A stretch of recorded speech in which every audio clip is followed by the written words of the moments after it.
So the schedule is out. The Colts know who they're playing, where they're playing, and when they're playing.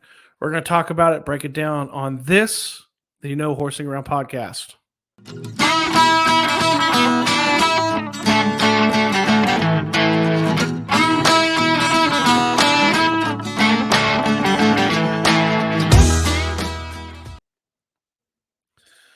Okay, you guys. So officially, about an hour and 15 minutes ago, as of the recording of this, the Colts have officially dropped their schedule for the 2024 season.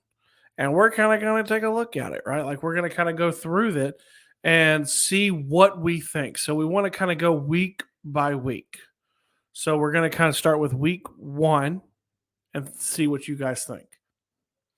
So week 1, revenge game, right? Like we're going right out of the gate. I think a lot of people felt this was a really good possibility. Talking about week 1 in Indy against the Texans, rematch of the winner go home game in week 18 of last season. I think it's a good spot to get them at. It's a 1:00 game, which the predominant amount of the Colts games, obviously this year, are 1:00 games. We're going to touch on that in a second, right? So it's a 1:00 game. I think I feel pretty good about it. I think that you could probably get a win in there. Week 2 at Green Bay. I think that's a good spot to be. You're playing an early season game in Lambeau. You're not going to deal with the cold. You're not going to have to deal with the snow. You're dealing with early, like, can Jordan Love keep it going? Can he still be kind of the guy necessarily? Can he do what he did at the tail end of last year, right? Week 3, you're back at home against Caleb Williams and the Chicago Bears, which I think they're going to be good. Like, let's not get this misconstrued. Let's not get this twisted around, right? I think they're going to be much improved. But the fact that their win total is already people predicting like 8.5, people already have Caleb Williams ranked ahead of Anthony Richardson. They have the Bears ranked ahead of the Colts in a lot of these early, way too early power rankings before the rosters even finalized. I think they're going to be better because they are more talented. And I think it's important to remember that their actual pick was pick 9 in the draft. They got pick 1 because they had traded with the Panthers, right? So they weren't a horrible team last year. I think they're going to be better, but this is early on. This is a rookie quarterback. You got a really good shot here. Let's remember that when they played C.J. Stroud early on, he looked nothing like C.J. Stroud in week 18. So I think that's a benefit. Week 4, you're still at home. You're against the Steelers. I think that's a slam dunk. That's we'll go through predictions obviously later, but I think that's a really solid spot. I don't really trust Russell Wilson. Y'all know I like Justin Fields, but I don't think he's in there yet. They don't have a lot of weapons. I think that's a good spot. Then you have the dreaded week 5 at Jacksonville at 1. And I want to be like the curse is over. Like that's the spot. But who the hell knows at this point? Then you got at Tennessee, 1:00 game, early October, a little colder. I plan to be at that game this year, so that'll be really fun.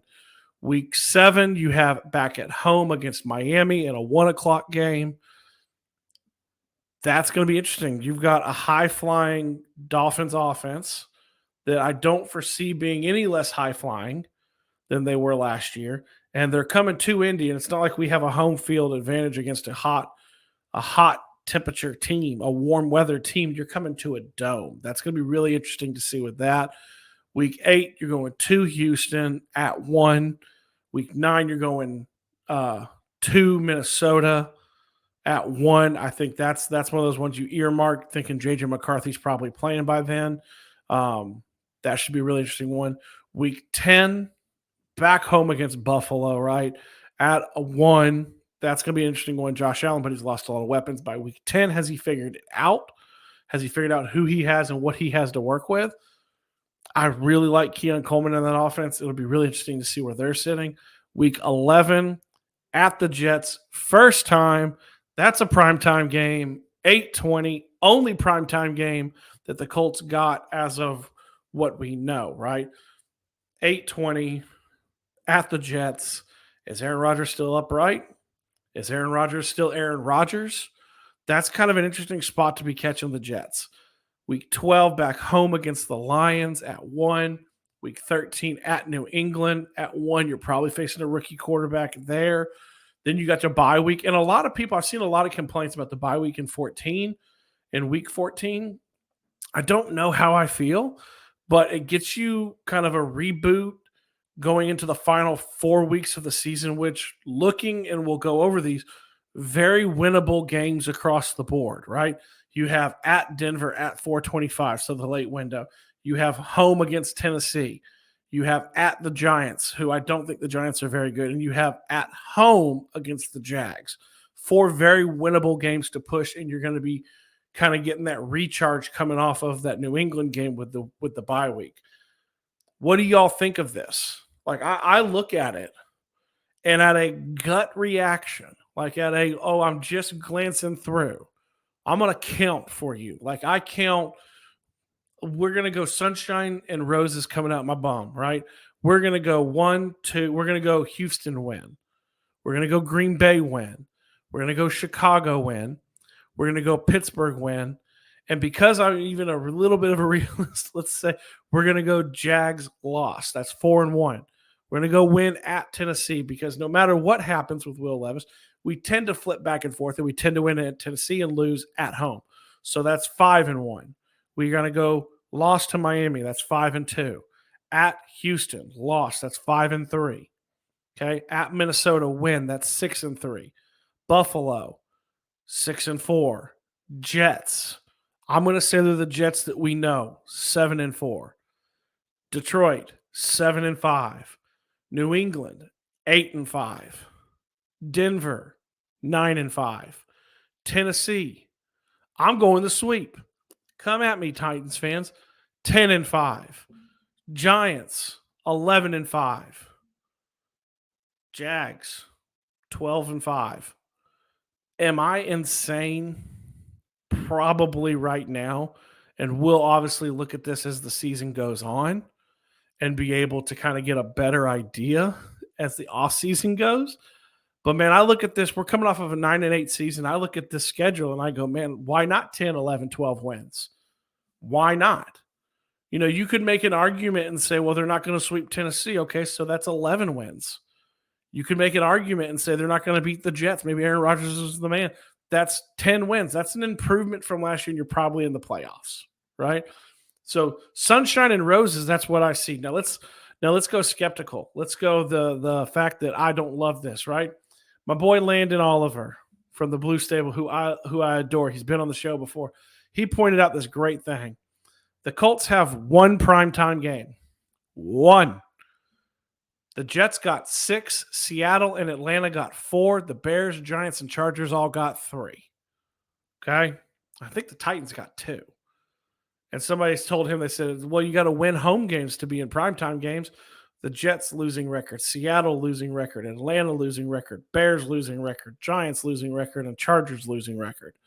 And yet they got a bunch of home games. Giants, New York. Atlanta, Kirk Cousins. The Bears, Caleb Williams. The Giants, New York. The Chargers, Jim Harbaugh and Justin Herbert. So it's a nice schedule. As a content person who y'all love, and I love talking to y'all, it's easy because I know when the games are every week. But is it disappointing to still to still sit here and not have primetime games? It's kind of like the NFL is a little pissed off about 2022 when we had a lot of primetime games. I think we had like 4, and we just like pooped on ourselves, and it was such a bad season. And it's like, well, we finally gave it to you, and now let's also, you know, the back end of the season, there's not a lot, like there's flexible games, but like at Denver's probably not. You could maybe flex Tennessee if Tennessee's actually better and you're fighting for a playoff spot. I don't see the Giants being a flexible game. Maybe Jacksonville if you're fighting for the division out of it. You know, that's a flexible game, but that's kind of all that I look at and see and go, okay, those are maybe some flexible games. What do y'all think of the schedule? It's out. We know where, when, who, all those things. And on a side note, how close did you get to getting Jim Irsay's schedule prediction right, because I'm super curious, because I'm actually going to pull up mine, and I just want to know how close did I get? I don't think I got super close. I think I did call the Texans in week 1, but let me scan through here. Let me see. I'm kind of curious. Did I? I don't think I did. I got to scroll through. I had a fun time with the Titans fans recently, and so they're all up in my stuff. So and they're going to be all back up in my stuff because I called for the season sweep right now, um, which maybe is not always the wisest thing on my part. But you know what? I'm done looking. How did you do on the schedule release? How close did you get to it? Also, drop it in. Like, share, subscribe, comment, all those great things that we talk about, right? Let me know what you think of the schedule. And you know what? Throw in your way, way, way too early prediction for how it's going to shake out. I'm excited. You should be excited. As always, you guys, I end these the same way I have for 3 years. I love you. I know the Colts love you. Zach loves you. We're out.